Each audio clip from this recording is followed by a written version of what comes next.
Oh, I see. So here's the comments here. Hey, do you guys see me? Oh, you see us? I'm not on the page. I've been live. Is it backwards? Is it backwards or forwards?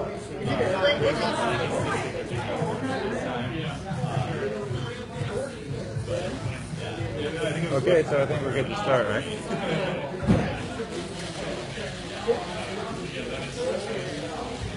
So I just say, can anybody comment?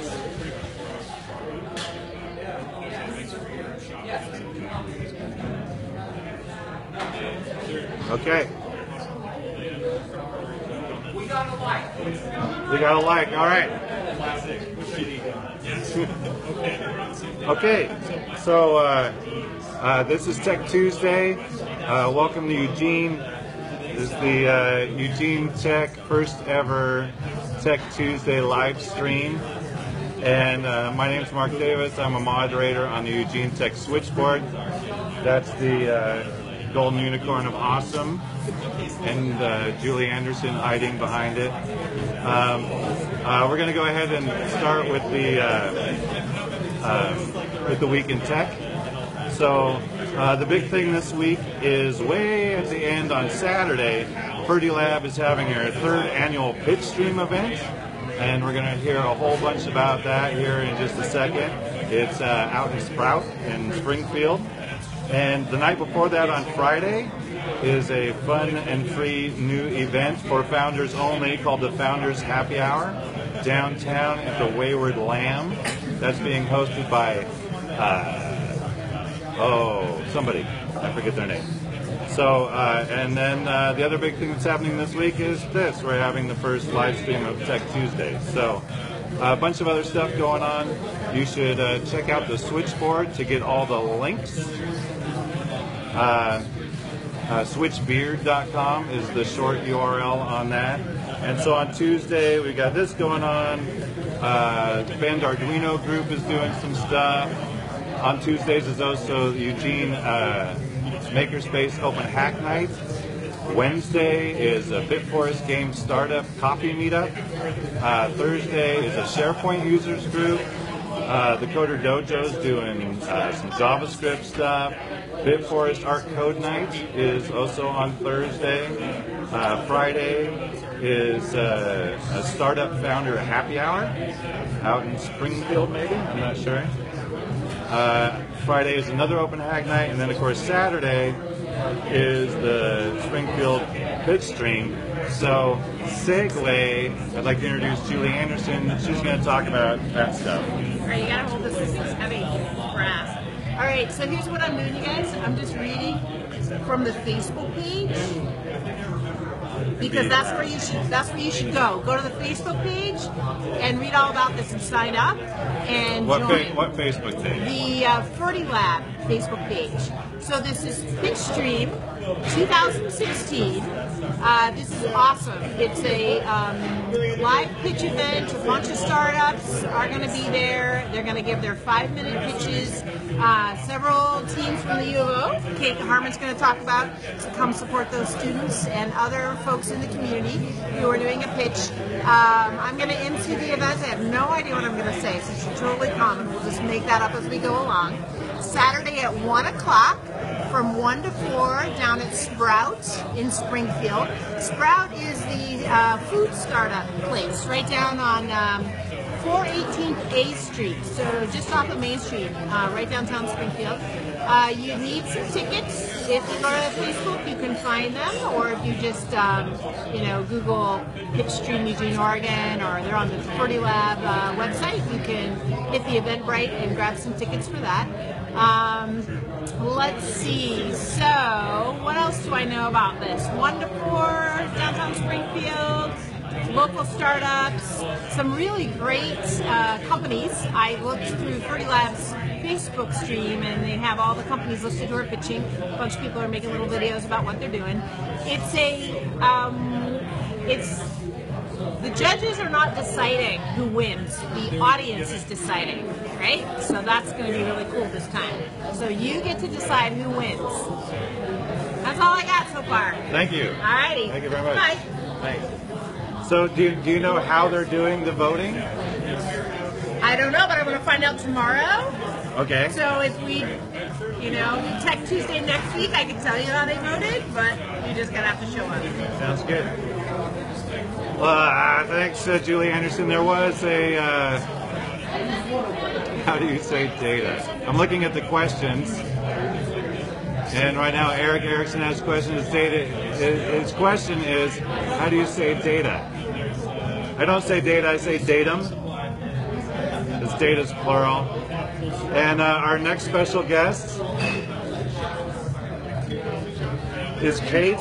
And Kate, go ahead, introduce yourself and whatever you want to talk about. Thank you. Hi, I'm Kate Harmon. I am with the university. I work in the College of Business, and I'm one of the coordinators of the recent Quack Pack hackathon that took place last Martin Luther King Day weekend in January.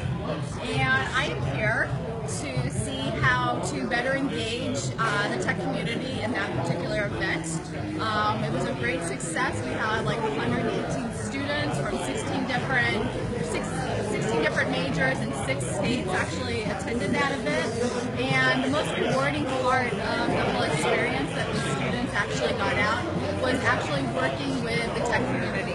Nice. So we have our first planning meeting next week to talk about next year's Quack Hack, and I am appealing to the tech community to see how we can get the tech community to get engaged, to have a larger role in the event, and so that we can really make this event something that has impact across the region. So more collaboration with the downtown tech community? Absolutely, absolutely. And the kids learn so much from working professionals. So how can we connect you guys better? How can we really provide a platform to show the region what you guys are doing, excelling in gaming as an industry in this area, and by just taking a little bit with this hackathon, if that can bring again attention to the amazing things that are going on in the tech community, that's something we want to highlight. So if somebody wanted to get involved, how would they do that? Well, talk to me. I'm reachable by Kate Harmon, kharmon2 at University of Oregon or uoregon.edu, and I will put you on my list for the planning committee for next year's event. Nice. So can I plug something else? Absolutely. Okay, thank you. So the College of Business, we know what amazing maker community this is with yours truly, and we're trying to get our students, our business students, better engaged with having technical skill sets that can get them jobs and to create the interest in startup culture. So our business, the College of Business is actually putting together a very small maker space in the business dormitory that will be launching later next month. And I'm appealing again to the tech community, to makers out there, to see how we can engage you guys in this process so that we can create programming and synergy. So is this a makerspace just for the students, but you're looking for people to come talk from the community? Yes, absolutely. If we can get you guys to think about doing workshops or ways to again connect the students with working professionals, the experts, so that they see the opportunity is one of the goals of our space. That sounds like a good goal, and that's brand new. It's brand new. When's it opening up? It's soft launch next month. Awesome. And we're not talking anything big. It's like a 3D printer and a couple Arduinos right now, but we're starting small. Yeah, that's good. We have an awesome science library makerspace that's coming on board in July.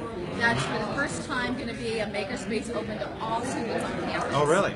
going to be really exciting, and I'm also working with Dean Walton, who's coordinating that, to get us more coordinated as a university in terms of the makerspaces. So looking to appeal to get to your awesome. Well, and I'm sure when that comes online, that Kate will post something on the Switchboard about it, and so we'll know that it's happening. And you can keep an eye on the Facebook feed, and you'll know how to participate. I will, definitely, and I appreciate this opportunity, Mark. You're awesome ambassador, so thank you very much. Well, thanks for coming. Thank you. Thanks. See you next time. Okay, who else? We got another. We got another special guest. Dave Lambert is going to come by. He's unstructured. We don't know what he's going to say. There it is. All right, everybody, Dave Lambert, get in picture. How's it going, folks? Make sure you're in picture there. There we go. So I have no idea what Dave's here to talk about. So here's his 3 minutes. I'm kind of making it up as I go, but ultimately, I've kind of started my own gig here with your help. So I want to talk a little bit about that. I've had some success doing a little project here in the ancient ASP, which is unloved and unwanted anymore, but I still can think that way, I guess, one of the few. And so Mark has hooked me up with a little kid. So my long-term plan really is to kind of start my own little shop and find some customers and get my own little non-brick and mortar setup going. So anyway, I've got a million different languages that I've learned over the years, everything from basic to object-oriented, C#, and I've done all kinds of different business applications. Everything. So are you plugging yourself, or are you saying, hey? Totally plugging myself. Hi, Facebook. This is David, and he's for hire. David's for hire. I've had the pleasure of working with David over the past few weeks, months. I don't know how long it's been. It's been a slow project. He's been very patient. We've known each other a while, right? Yeah, but the Doug Fraser and I will do a plug sometime for Dark Matter, but it's an avenue. Dark Matter invests in developer cognitive surplus. So we don't hire people full time. We encourage people to have their own business.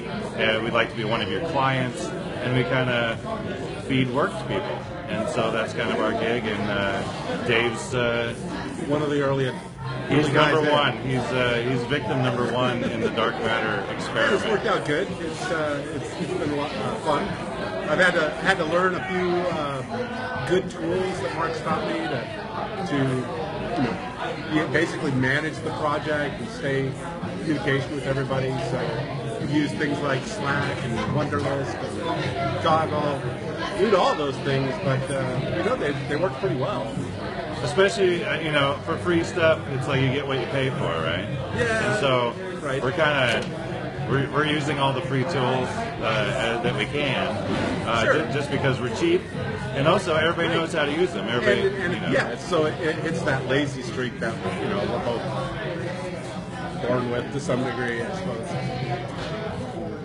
All right. Well, so that's my plug on myself.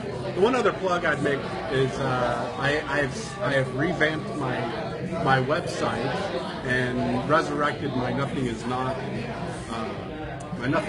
page, which has some of my philosophies, some little blurbs and poems. Oh, Daveisms? Daveisms. That's a great way to put it. Yes, my Daveisms are now on nothingisnot.com. So.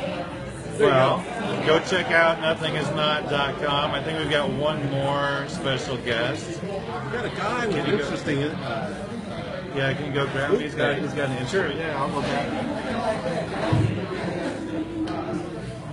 So I'm not seeing any questions here in the feed, but we're just waiting for our next guy to show up. But hey, we're here at the Barnlight. Let's plug the Barnlight. Can I get a round of applause for the Barnlight?